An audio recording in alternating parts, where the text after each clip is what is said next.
Segundo livro de Samuel, gente, vamos lá? Você que trouxe a sua Bíblia, essa boa e santa Bíblia que nós temos. Gente, a Bíblia é um milagre, né? Fala a verdade. Na Idade Média, queimaram o osso de um cara, porque os ossos, né? De um homem, porque ele traduziu a Bíblia. Esse foi o crime dele. Já tinha 35 anos que já tinha morrido, descobriram que ele tinha traduzido a Bíblia. Tão odiada é a Bíblia, né? Coreia, enfim, a Bíblia está aqui na nossa mão.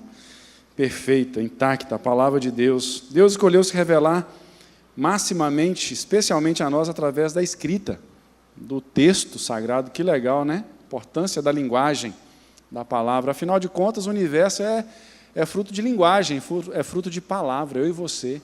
Né? Haja luz, enfim. Deus, com a sua palavra, criou, e espero que nessa noite essa palavra também possa criar e recriar a nossa vida e o nosso coração, em nome de Jesus. Segundo Samuel, capítulo 2, nós vamos ler, gente, do versículo 1 ao versículo 7, tá bom? Segundo livro de Samuel, capítulo 2, do versículo 1 ao versículo 7, que diz assim: depois disso o quê? Da lamentação de Davi quanto à morte, quanto à perda de Jonatas e de Saul. Depois disto, consultou Davi ao Senhor, dizendo: subirei a alguma das cidades de Judá? Respondeu-lhe o Senhor: sobe. Perguntou Davi: para onde subirei? Respondeu o Senhor: para Hebrom. Subiu Davi para lá, e também as suas duas mulheres, Ainoã, a Jezreelita, e Abigail, a viúva de Nabal, o carmelita. Fez Davi subir os homens que estavam com ele, cada um com sua família, e habitaram nas aldeias de Hebrom. Então vieram os homens de Judá, e ungiram ali Davi rei sobre a casa de Judá. E informaram Davi de que os homens de Jabes de Gileade foram os que sepultaram Saul. Então enviou Davi mensageiros aos homens de Jabes de Gileade para dizer-lhes: benditos do Senhor sejais vós por esta humanidade para com vosso Senhor, para com Saul, pois o sepultastes. Agora, pois, o Senhor use convosco de misericórdia e fidelidade. Eu vos recompensarei este bem que fizestes. Agora, pois, sejam fortes as vossas mãos e sede valentes, pois Saul, vosso senhor, é morto, e os da casa de Judá me ungiram rei sobre si.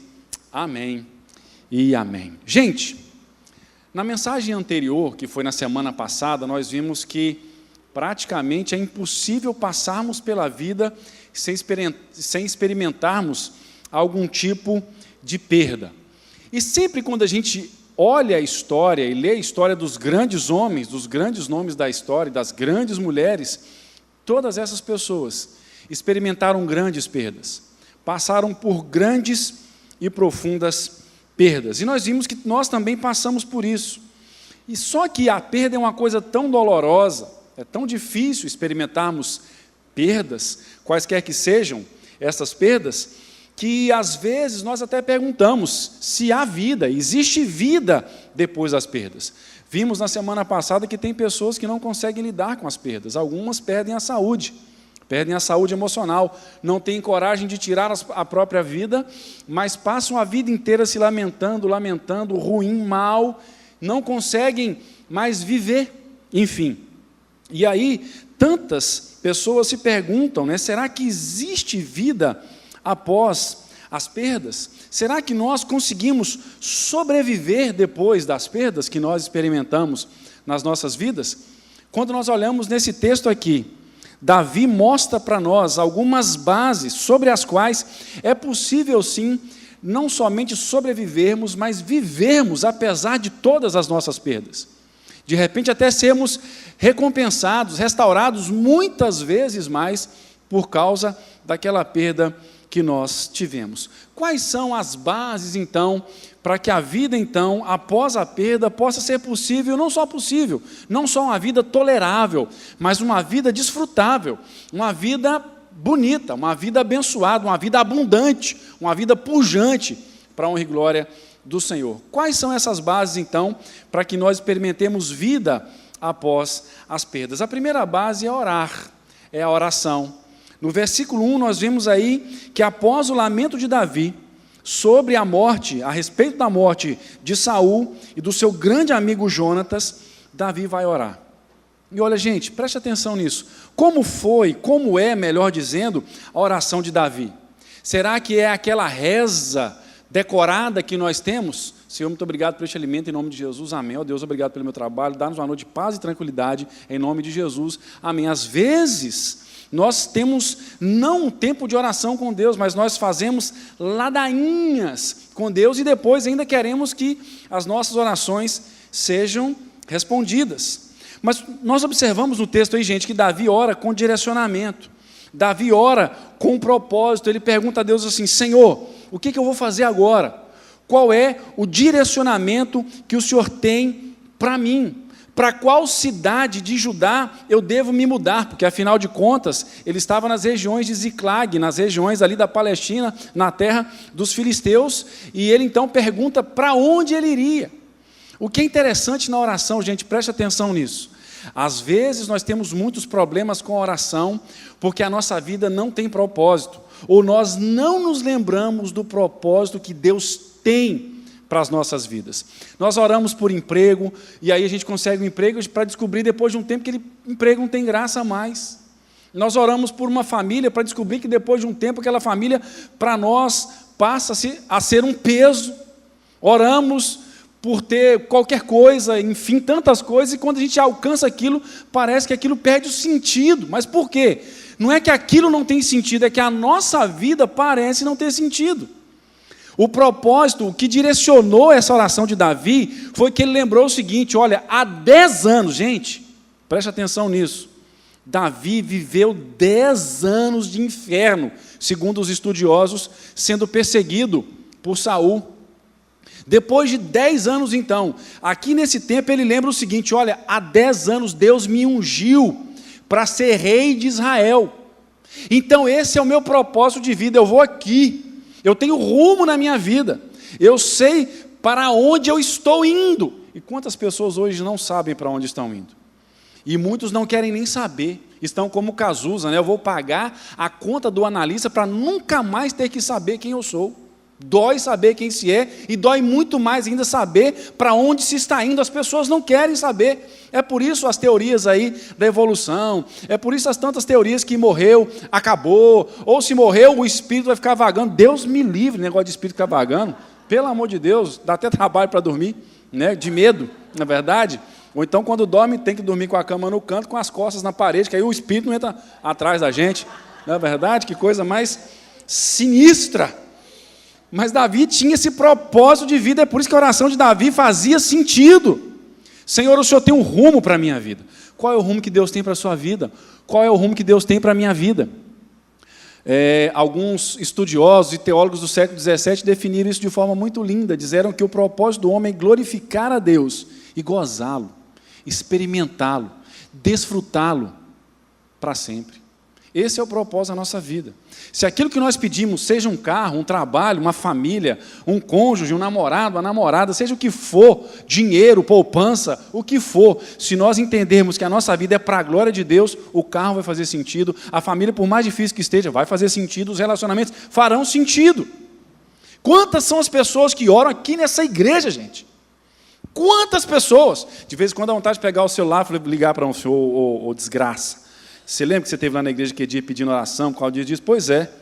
Então, sua namorada voltou para você, né? Você sumiu, né, filho do ego? Pois é, tinha que voltar para a igreja. E daqui um dia, aí vai dar bode, vai dar errado, vai voltar aqui de novo. Aí dá vontade de pegar o cara, fazer... gente, Neemias, já leram o livro de Neemias?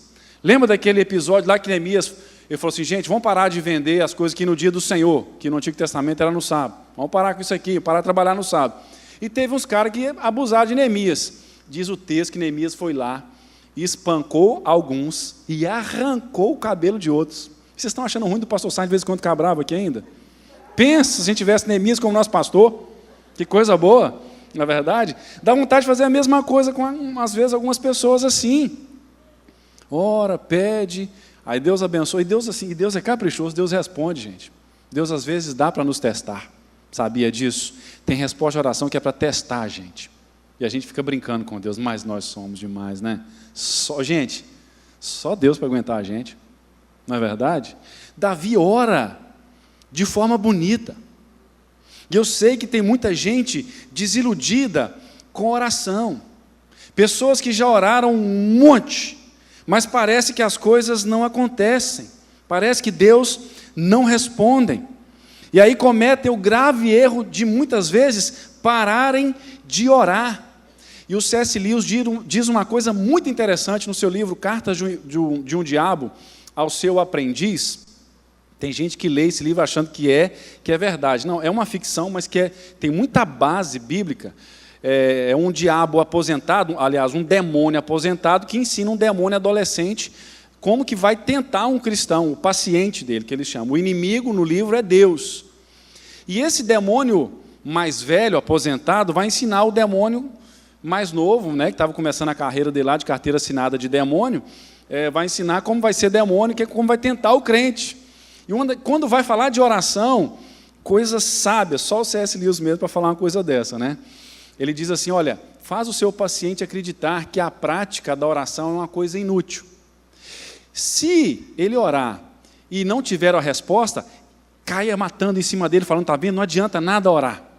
Mas se ele orar e vier a resposta, coloca na cabeça dele, não foi Deus não, isso ia acontecer de qualquer jeito. E quantas vezes nós somos assim? A gente ora, Deus responde, a gente pensa, isso ia acontecer mesmo, foi uma coincidência. Então tem tantas pessoas que estão desiludidas com a oração. Alguns estão descrentes quanto à oração, porque não acreditam na resposta de Deus, ou porque não veem a resposta de Deus. Às vezes, Deus já até respondeu, mas nós ainda não abrimos os nossos olhos para ver que o Senhor já respondeu a nossa oração. E Davi aqui, gente, ele ora depois daquela perda, ele se sentiu perdido. E agora, Senhor, o que eu vou fazer? Eu vou ter que ser rei. Mas qual é o próximo passo? Nada vem na nossa mão por mágica, gente. Magia é coisa do diabo. O cristianismo não é mágico, o cristianismo é caminhada com Deus. É dia a dia com o Senhor. E Davi pergunta então, Senhor, o que eu devo fazer? E quando nós oramos assim, gente, pedindo a direção de Deus, Deus vai mover tudo e todos para nos mostrar a sua perfeita vontade. Em 1997, meu primeiro ano de campo de trabalho, eu tinha feito o Instituto Bíblico, e aí fui bem jovem ainda para o campo, sozinho, e eu estava acostumado a viver cercado de cuidados no Instituto Bíblico, muitos amigos, e aí no ano de 94, 95, 96, o ano de 97 fui morar sozinho, lá em Guaratinguetá, e eu fiquei até agosto lá, que de agosto para setembro eu passei mal, meu coração disparou um dia lá, e eu depois tive que fazer vários exames, aí descobri que eu peguei um ataque cardíaco e tenho que tratar disso até hoje. E eu me lembro que, por causa desse episódio de enfermidade, eu fiquei alguns dias, uns 2 meses, 2 ou 3 meses, na casa da minha mãe. E aquilo foi um golpe duro para mim. Foi uma dificuldade, foram 3 anos investidos em estudos, em um monte de coisa, quase um ano trabalhando incessantemente, dia e noite, estudando, pregando, visitando, chorando os meus pecados, achando ruim. Quando abri, às vezes, a igreja, estávamos lá 5 pessoas, o zelador, eu, Deus Pai, Deus Filho e Deus Espírito Santo, estávamos nós 5 lá no culto, né? Fazia uma reunião de oração, eu e o zelador, ele estava lá por obrigação de abrir a igreja, e eu por obrigação de ser, né, o responsável ali, o obreiro daquela igreja. Duro aquilo, muitas dificuldades, e enfim, nesse tempo que eu fiquei na casa da minha mãe, eu fiz uma oração a Deus, Senhor, eu não sei o que eu faço. Se o Senhor me quer nisso, abre uma porta então para mim, de um lugar para trabalhar, para pregar o Evangelho, para levar, para cuidar de gente, onde o Senhor vai me querer, se não, me mostra o que eu vou fazer. E aí eu me lembro que, em alguns contatos, surgiu a oportunidade de visitar uma igreja em Brasília. Fui lá, comprei a passagem direitinho, estava em Goiânia nessa época, minha mãe morava em Goiânia em 97.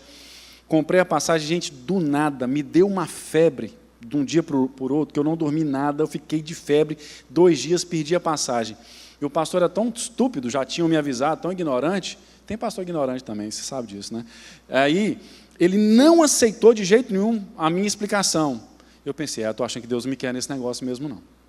estou achando que Deus não me quer, mas ainda assim, continuei orando, Senhor, me dá a sua direção, é para eu seguir esse caminho, esse projeto, é do Senhor, que é pedindo a direção de Deus. E acontece então que alguém um dia me liga, um colega, um adolescente do interior do Paraná, que eu tinha ido lá trabalhar no meu tempo de férias, quando ainda fazia o Instituto Bíblico, ele me ligou. E dessa ligação, ligou para outra pessoa, e dali, na outra semana, o pastor lá do interior do Paraná me liga, falou assim, olha, nós estamos esperando aqui, se você puder vir ainda esse ano, vai ser melhor para a gente ainda. Aí foi a direção de Deus. Nas perdas nós oramos, nas perdas nós pedimos a Deus direção, nas perdas nós falamos com Deus e clamamos, ó Senhor, nos dá a tua direção, agora é preciso paciência. Esse foi um tempo que eu li, gente, eu li muito, eu estava lendo quase 2 livros por semana, praticamente nessa época, orando, lendo a Bíblia com força. É tempo de orar, é a primeira base da nossa vida, que nos mantém com vida da agora para frente, depois das perdas, é a oração. A segunda é o cuidado. Nos versículos 2 e 3, nós vemos que Deus então fala para Davi, vai para Hebrom. Deus nunca vai deixar a gente sem direção, gente, nunca. Não existe oração que Deus não responda, não existe. Tudo que nós pedimos a Deus, Deus vai nos responder. Ele tem a hora certa, Ele tem o jeito dele de responder, que sempre nós precisamos entender que são os melhores. Mas Deus não vai nos deixar sem resposta. Ele responde então para Davi, e Davi vai para Hebrom, só que Davi faz uma coisa dessa vez, que ele não havia feito em Ziclag, nem tinha como também muito fazer naqueles dias, mas ele leva as suas esposas, e ele faz com que os homens que o seguiam, os líderes, o bando de Davi, o exército de Davi, também levassem as suas famílias para a cidade de Hebrom. Davi não se isola. Apesar, gente, de hoje as pessoas estarem tentando dizer para nós que é possível vivermos isolados, fechados e sozinhos em casa, fazendo compras pela internet, isso é uma falácia, isso é um engano. Vivermos sozinho é a pior coisa que tem. A solidão, ela de fato é fera, ela devora, como diz o Alceu Valença. É uma mentira isso, e Davi toma então sua família e leva a sua família juntamente com ele, e todos os homens que tinham suas famílias também, leva a sua família para lá. Gente, nós estamos vivendo um tempo de desintegração, de desmantelo da família, mas um dos bens mais preciosos que nós temos é a nossa família. Coisa boa é poder, às vezes, ligar para nossa mãe, ligar para um irmão. Eu fico pensando quem é filho único que pede a mãe e o pai. Oh, meu Deus do céu, é muita covardia. Uma pessoa dessa, a gente sabe dos planos de Deus e tudo, enfim, mas deve ser uma coisa muito dura. Investimento na família, isso é cuidar, mas também nós conseguimos enfrentar as perdas cuidando de pessoas, enfim. Foi o que Davi fez. Davi estava cuidando da sua casa, cuidando do seu bando. E sempre, gente, haverá gente perto de nós para a gente poder ajudar, mesmo que nós experimentemos os tempos mais difíceis das nossas vidas, e nem que seja para um bate-papo só. Agora a questão é, como que cuidar de gente, cuidar de pessoas, nos ajuda a enfrentar e sobreviver após as perdas? Sabe, gente, é porque cuidar de gente implanta e fortalece em nós valores e o caráter de um homem é o seu destino. Alguém já disse isso. Cuidar de pessoas transforma o nosso ser, transforma os nossos valores e posturas diante da vida. Sabe por quê? Porque nós temos a oportunidade de dar orientações para a pessoa que nós mesmos precisamos. Não é verdade? Na semana passada mesmo, vou dar um exemplo, mais um exemplo aqui pessoal, me desculpa, inclusive, mas na semana passada, aquele estudo de Obadias que nós fizemos aqui domingo pela manhã, foi preparado na semana passada. No início da semana estava pronto, e a mensagem de Obadias é: nunca diga bem feito. Quando nós virmos alguém passando por um tempo difícil, ou às vezes até pagando por algum pecado que cometeu, sofrendo a consequência de algum erro seu, a gente não tem o direito de falar bem feito, que coisa boa, de jeito nenhum. Mas acontece que depois do estudo pronto, me chegou, eu falei isso aqui domingo de manhã, me chegou a notícia de uma pessoa que eu tentei ter um contato há uns 7 anos, e essa pessoa simplesmente deu de ombros para aquele tempo, para mim, naqueles dias, e hoje essa pessoa está precisando tremendamente de pessoas. Meus irmãos, qual foi o meu primeiro desejo quando eu fiquei sabendo da notícia? Foi trazido, inclusive, por gente de casa, gente da minha família. Eu pensei assim, Bem feito. É a primeira coisa que eu pensei, é óbvio, né? Mas aí, eu lembrei do estudo de Obadias. Nossa Senhora, gospel, né? Lembrei do estudo que eu tinha feito, né? Que eu tinha preparado para ajudar pessoas. E aí, meu amigo, eu até brinquei que domingo de manhã, ir para domar o demônio chamado Martinho Lutero de Oliveira. Foi difícil. É o pior demônio para domar, né? Porque o inimigo, debaixo do nome de Jesus, ele tem que se calar mesmo. Quantos são os pensamentos horríveis que vêm na nossa cabeça? De manhã, principalmente, a gente pega e fala: Satanás, em nome de Jesus, você está repreendido, sai daqui em nome de Jesus, aquele some da sua cabeça. Simples assim. Agora, me domar, querendo falar bem feito, querendo fazer quase um culto de gratidão a Deus, né? Pela situação da pessoa. Rapaz, mas eu lembrei, gente, eu vou ensinar isso, a Bíblia ensina isso, eu vou falar disso. Um estudo foi preparado. Como? O valor de cuidar das pessoas é isso. Implanta e firma em nós coisas que nós ensinamos às outras pessoas. Às vezes a gente nem vive muito aquilo. Ele fala: você tem que perdoar o fulano, você tem que dar outra face. Aí chega ali no trabalho, a primeira coisa que alguém faz é te dar um tapa de um lado da cara, e você lembra: eu vou ter que virar o outro, que eu falei para a menina lá, porque ela é irmã, que tem que dar outra face. O cuidar de gente faz isso com a gente, e é isso que põe graça, é isso que põe sentido também na nossa vida. A terceira base aí que nós vemos também nesse texto, para nos fazer, gente, sobreviver e experimentar a vida que existe depois das perdas, é também receber. No versículo 4, o comecinho dele diz assim: então vieram os homens de Judá e ungiram ali Davi, rei sobre a casa de Judá. Gente, Davi chega então a Hebrom. Estando lá, os homens da tribo de Judá, da região de Judá, vêm e ungem a Davi como rei sobre eles.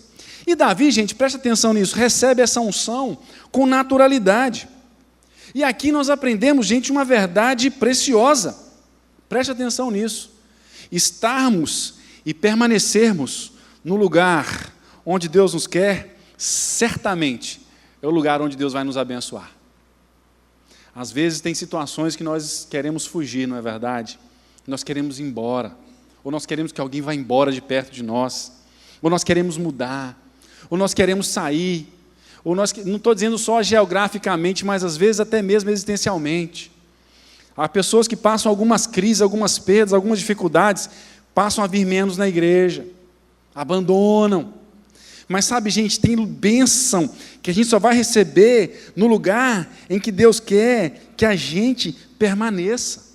No lugar que Ele dirigiu. Davi orou: Senhor, para onde eu vou? Davi vai para Hebrom.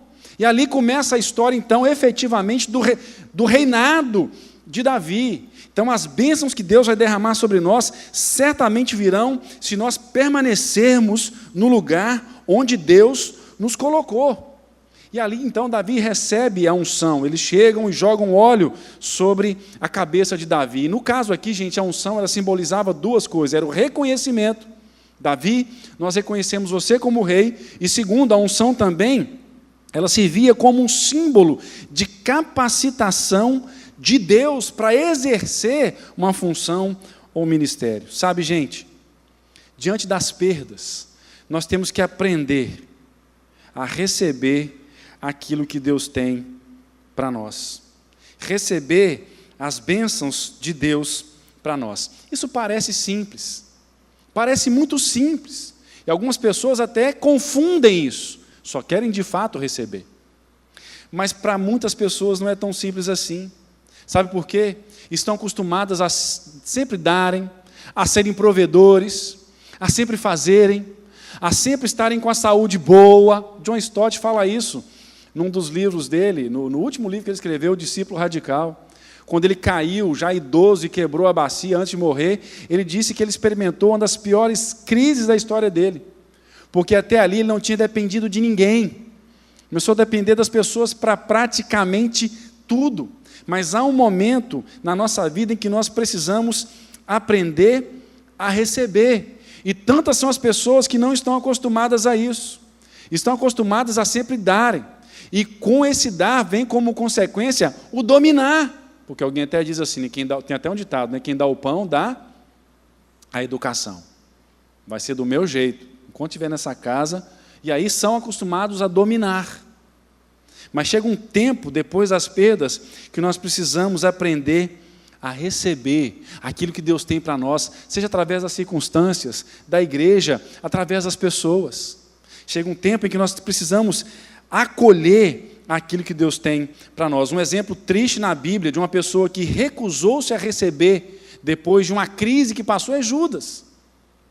Pedro recebeu o perdão de Deus e nós conhecemos Pedro até hoje. Conhecemos positivamente. Judas se recusou a receber o perdão de Deus e se tornou Judas. Então, há um tempo na nossa vida que é o tempo de nós, então, recebermos. Deus vai levantar pessoas e situações em que nós, então, seremos abençoados, recebendo aquilo que Deus tem para nós depois dessas perdas. Até Jesus foi assim. João capítulo 12, um pouco antes de ser crucificado, Maria vai lá então e joga aquele bálsamo precioso, aquele nardo perfumado, caríssimo, sobre Jesus, e ele recebe. Até Jesus, até o próprio Deus recebeu. Há um tempo em que nós precisamos aprender isso, sentarmos-nos e recebermos aquilo que Deus tem para nós. Quarto lugar, vamos lá, está quase terminando, gente. A quarta base aí sobre a qual Davi então consegue experimentar uma vida depois de todas aquelas perdas ali, foi também que Davi se tornou uma pessoa que abençoava os outros. Do versículo 4 ao versículo 6, nós vemos essa verdade aí.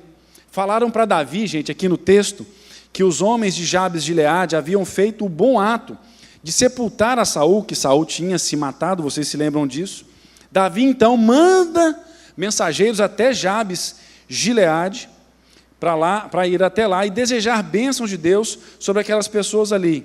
E Davi diz também que recompensaria aqueles homens por essa bondade, por essa bênção de terem sepultado a Saul. E aqui, gente, nós vemos que Davi tem palavras abençoadoras muito bonitas para aqueles homens de Jabes de Gileade.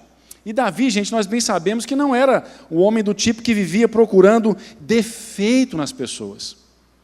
Davi era um cara afirmativo. Davi era um cara assertivo, inclusive não só consigo mesmo, mas também com as pessoas. Esse negócio de vivermos procurando defeito nas pessoas, coisas negativas na vida e nas pessoas, isso, gente, é o caminho certo para a mediocridade. É claro que nós não podemos ser ingênuos com o coração humano. Nós sabemos que o coração humano é mau. O ser humano, por melhor que ele seja, ele carrega em si a corrupção do pecado, e isso muitas vezes a Bíblia diz que o coração é enganoso, e ele nos toma e nós somos capazes de coisas ruins. Por isso nós não podemos confiar-nos totalmente ao homem, confiar no homem no sentido de salvação, da nossa tábua de salvação. Mas é claro que nós também, por causa disso, não precisamos viver procurando defeito nas pessoas, nos afastando das pessoas, porque isso é o caminho da morte. Na verdade, gente, abençoar, afirmar o bem, é uma maneira sábia e poderosa de viver após as perdas da vida. As perdas, por si só, gente, já são negativas. E se deixarmos, elas nos tornam negativos também. E esse espírito negativo, essa alma contrária, nos lança num projeto de vida que não vai ser vida, vai ser morte.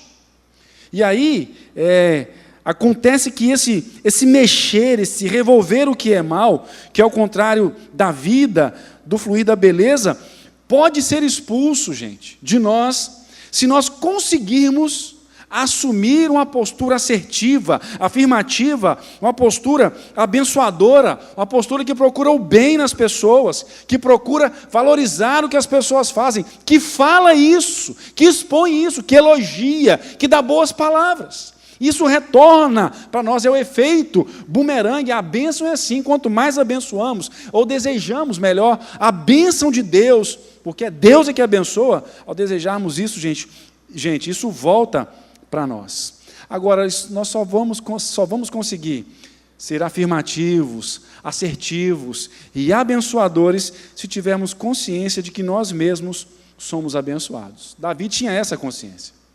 Davi sabia que Deus estava com ele e, por isso, ele podia, então, abençoar as pessoas. Ele podia clamar de Deus a possibilidade de abençoar as pessoas. E outra coisa, Davi aqui também, ao abençoar, demonstra que abençoar suscita fé no nosso coração, porque ele diz para aqueles homens que ele os recompensaria. Mas, gente, como que Davi, naquele momento, recompensaria aquelas pessoas, sendo que Davi estava morando em tendas, nas regiões de Hebrom, não tinha praticamente nada para ofertar, para oferecer para os homens de Jabes de Gileade, por terem feito a bondade de sepultarem a Saul. Na verdade, ele sabia onde ele ia chegar. As pessoas que são abençoadoras sabem do propósito de vida, sabem de onde estão vindo e sabem para onde estão indo e sabem que elas vão ser pessoas abençoadoras em nome de Jesus. Sabe, meus irmãos, algumas coisas a gente precisa aprender até mesmo com todo mundo, até com o diabo a gente aprende, né? Mas não estou comparando os irmãos aqui dos pentecostais com o diabo. A gente vai tentar entender isso aqui. Mas é que às vezes nós temos a mania de criticar só. Mas às vezes tem algumas pessoas que falam assim, pô, o carro tal, né? Aí você vai ter, ou alguém brinca, tá vendendo aquele terreno ali, pastor, 1 milhão, quer comprar? Fala assim, rapaz, querer eu quero, ainda eu não posso. Mas em nome de Jesus, se Deus quiser, eu vou comprar esse negócio, sim. Claro, não estou dando um exemplo simples, muito simples, que é inclusive capitalista, mas o fato é, se nós formos pessoas abençoadoras, é porque nós sabemos de onde estamos vindo, temos fé no coração para chegar onde Deus quer nos colocar. E isso que faz a vida ter graça, depois das perdas. A gente não pode ficar preso, trancado, lamentando, o tempo todo, chorando. Nós vimos isso. Temos que curtir, temos que passar o luto, vivenciar a dor da perda. Mas chega um momento em que nós precisamos começar a projetar na nossa vida algo positivo. E a melhor maneira de fazer isso é abençoando outras pessoas. Quinto e último lugar, para a gente encerrar, gente. Outra base sobre a qual a vida após a perda é possível também o pedir. No versículo 7, Davi, de uma forma muito interessante, ele pede de uma forma muito, muito leve para os homens de Jabes, Gileade, que estivessem com ele. Davi foi assim, muito sábio ao pedir o apoio daqueles homens. E por quê? Tentemos entender rapidamente para a gente aplicar para nós aqui. Os homens de Jabes e Gileade amavam a Saul, respeitavam Saul como seu rei. E então, ao sepultarem Saul, eles demonstram isso. E vocês sabem, nós já vimos aqui na caminhada com o Davi nosso, cada dia até aqui, pessoas difamavam Davi. O próprio Saul caluniava, caluniava Davi, falando que Davi era inimigo de Saul. E o que Davi faz aqui então, ao falar docemente, ao pedir a ajuda do povo de Jabes e Gileade, quando ele chegasse no trono, era o seguinte: olha, eu não sou inimigo de vocês, eu quero ser amigo de vocês, eu quero cuidar de vocês, muito mais até do que o próprio Saul cuidou de vocês. Sabe, gente, as perdas nos desestabilizam em várias áreas, por isso nós também precisamos de ajuda, e a melhor maneira de obtermos ajuda é pedindo. Dizem que quem pede é tolo por 1 minuto, quem não pede é tolo a vida toda. Há momentos na nossa vida que o certo é isso mesmo, é pedir. O próprio Jesus diz que é assim, em Mateus capítulo 7, dos versículos 7 a 9, pedi, pedi, e dá-se-vos-á, ainda repete 2 vezes, fala pede. Nós precisamos aprender a pedir as coisas certas. Tem pessoas que passam a vida inteira de privação, porque não sabem pedir, não gostam de pedir. Outros têm vergonha de pedir. E tem uns também que vivem pedindo demais. A gente vive no extremo, né? Só pede, só pede. Não tem nem razão de pedir.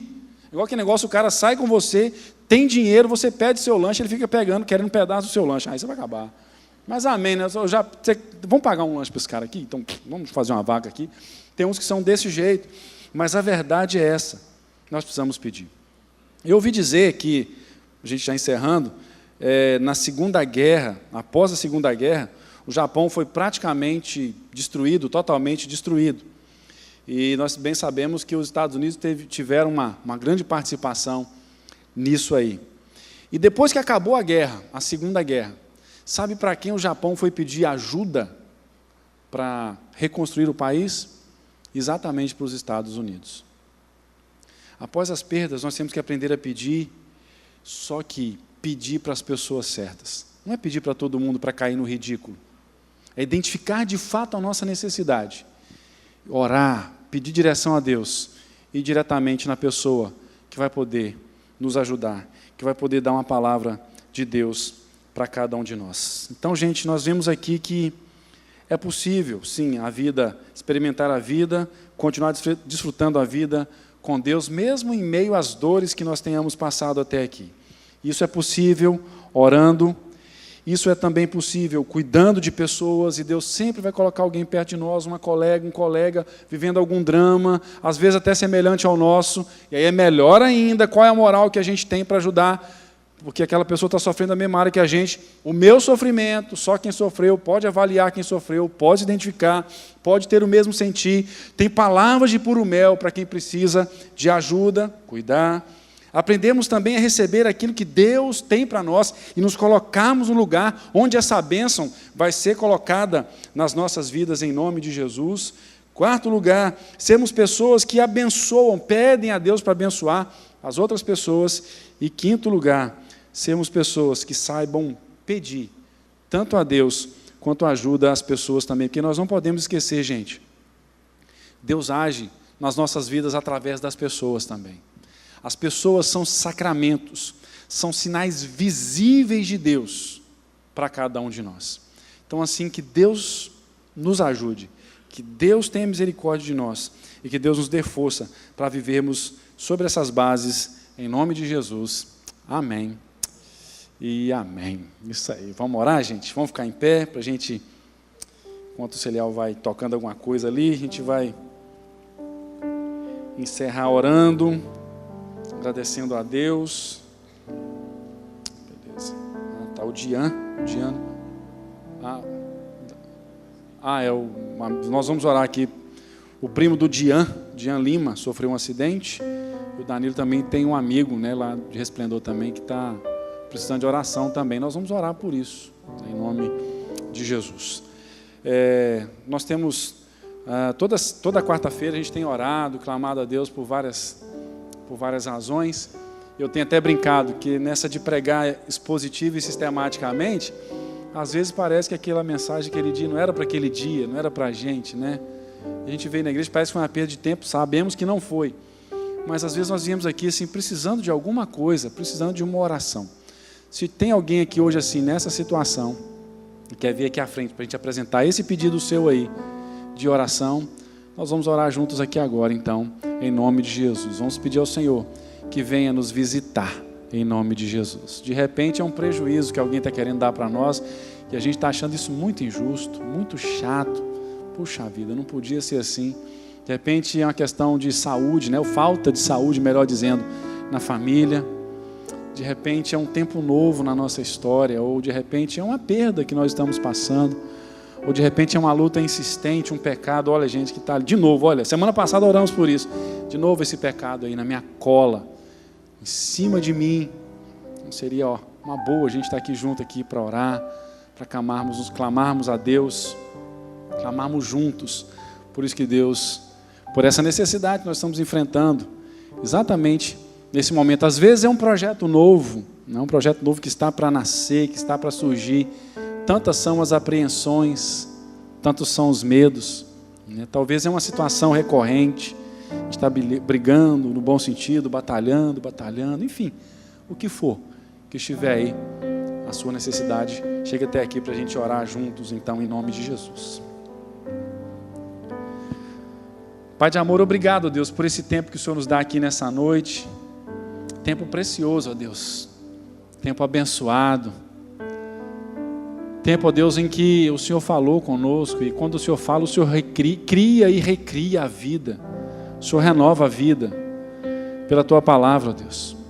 Nós agradecemos ao Senhor por isso. E pedimos hoje, como Davi fez naquele momento em especial, Senhor, o que a gente vai fazer ao sairmos daqui? Tendo em vista, ó Deus, que aqui na frente, nós estamos aqui com tantos pedidos, com tantos sonhos. Ó Deus, eu diria até que talvez os sonhos às vezes podem ser até caprichos do nosso coração. Mas o Senhor muito bem sabe, ó Deus, que a maioria do que temos dentro de nós são necessidades. Talvez, ó Deus, pessoas estão lutando pelo básico, tentando não perder o básico, ó Deus. Então, em nome de Jesus, o que quer que tenha nos trazido aqui nessa noite, a necessidade que for, o pedido que for, a lacuna que for, Deus, nós pedimos em nome de Jesus que o Senhor preencha, que o Senhor atenda, para a honra e glória do Senhor. Nós bem sabemos que o Senhor não é um Deus mau, não é um Deus cruel, não é um Deus que não quer nos abençoar, que não quer, ó Deus, atender às nossas necessidades, mas o Senhor é o Deus que com toda sabedoria nos dá um momento certo, nos prepara para recebermos aquilo que o Senhor tem, porque nós bem sabemos, ó Deus, que quantas foram as bênçãos que o Senhor nos deu, e nós por irresponsabilidade, por imaturidade, por arrogância, por orgulho, por pecado nosso, nós perdemos isso, ó Deus, e nós te pedimos perdão em nome de Jesus, em nome de Jesus, ó Deus amado, mas não deixa que seja assim então não. Nós pedimos também nessa hora, ó Deus, a graça da paciência para esperarmos o tempo do Senhor, que vai ser o tempo certo, e a sabedoria para entendermos o jeito certo do Senhor também. Pai, são tantas as necessidades, tantos os pedidos que são colocados aqui agora na frente. Pai, então nós pedimos que o Senhor venha com graça, venha com provisão, venha com libertação, venha com livramento, venha com cura, venha, ó Deus, com salvação, para a honra e glória do Teu nome. Em nome de Jesus, ó Deus, toma conta de nós. Olha para nós, cura o nosso coração, ó Deus. Cura o coração daqueles que estão assim, aquele coração que está ferido por alguma realidade, por alguma coisa, por alguma palavra. Ó Deus, faz companhia para aqueles que estão se sentindo solitários também, em nome de Jesus. Ó Deus, e nos dá alegria, que saímos aqui alegres, sabendo, ó Deus, que nós não temos que suportar a vida, mas nós temos que desfrutar a vida em nome de Jesus, que mesmo num tempo tão sinistro, um tempo tão difícil como o que nós estamos vivendo, ó Deus, é possível desfrutar a vida com a abundância que o Senhor tem para nós, nos alegrarmos, ó Deus, e nos batiza, ó Deus, com alegria, dá um batismo do Espírito Santo de alegria para cada um de nós aqui nessa noite, em nome de Jesus, levando-nos em paz para casa nessa noite, e dando uma quinta-feira bonita, abençoada, uma sexta, um sábado, domingo, enfim, toda a nossa vida até o dia em que o Senhor vai voltar para nos levar para a glória celestial. Jesus, obrigado. Espírito Santo, muito obrigado. Obrigado porque o Senhor tem soprado aqui no nosso meio. Obrigado porque o Senhor tem restaurado vidas. Obrigado, Deus, porque o Senhor tem restaurado histórias aqui. Que o Senhor tem abençoado, o Senhor tem provido, o Senhor tem sustentado. Obrigado porque o Senhor também tem permitido desencontros. O Senhor tem permitido provações, o Senhor tem permitido dores que nos curam, que nos moldam, que nos fazem melhores para a honra e glória do Senhor. Abençoa, Deus. Abençoe o primo do Dian, o acidente que sofreu. Pedimos que o Senhor coloque a tua mão curadora sobre ele, sobre o amigo do Danilo também. O Senhor visite aqueles que estão em casa também, orando juntamente conosco, Deus. Que a resposta do Senhor chegue em cada coração, em cada casa, em cada vida, em nome de Jesus. E assim nós oramos em nome de Jesus. Amém e amém.